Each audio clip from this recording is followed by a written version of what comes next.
FarmDroid, det er en elektrisk drevet robot.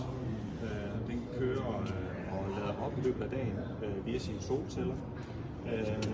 Derudover så har den en batteripakke bagpå, hvor den lagrer strømmen, så den kan køre 24 timer i døgnet. Den har, det er en så- og lugerobot, hvilket betyder, at først skal den så en afgrøde, den gør det hele via GPS. Efterfølgende kan man indstille den til at være en lugerobot, så den mekanisk kan luge både mellem rækkerne, men også ind imellem planterne. FarmDroid har en præcision mellem 8 til 10 mm. Maskinen kan udstyres fra alt mellem 4 rækker til op til 12 rækker. Og som man ser her, er det hele lavet i rustfri stål, hvilket betyder, at det er en maskine, der bliver ude i marken og er ude i marken hele sæsonen.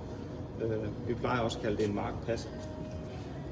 Udover det, så har man en kontrolpanel på maskinen, hvor man både laver alle indstillingerne, men man kan også manuelt styre robotten. Her hos FarmDroid, der tester vi såsæden for landmændene. Så det de gør, det er, at de sender en prøve af frøene ind til os, og så tester vi frøene for at finde ud af, hvilken af de her skiver, der passer til. Det gør, at landmanden han så får en færdig recept ud til, hvordan han skal indstille sin maskine, og hvilke skiver han skal bruge for at få den optimale indstilling af hans maskine under såning. Det nyeste, der er på FarmDroiden, det er spotsprøjtningssystemet, det der hedder FarmDroid Plus Spray. Det er et system, der gør, at vi kan spare op til 94% af kemikalierne, som man normalvis ellers vil sprøjte ud. Det gør vi ved hjælp af vores kendte GPS-teknologi, hvor vi ved præcis, hvor hver plante er placeret på marken, så vi kun behøver at sprøjte lige præcis der, hvor der er behov for det. Resten, det ordner vi mekanisk, og på den måde så sparer vi miljøet for en masse kemikalier, og også landmanden, fordi han ikke skal ud og købe en masse dyre sprøjtemidler. Spotprøjtningssystemet fungerer på den måde, at vi kombinerer mekanisk lugning, som dem her, de luger imellem rækkerne.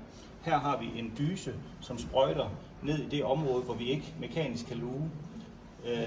Ind imellem rækkerne, der kører der en rensekniv, som renser for ukrudtet så tæt på planten som muligt, op til de 8 mm før planten. Resten foregår med sprøjtning.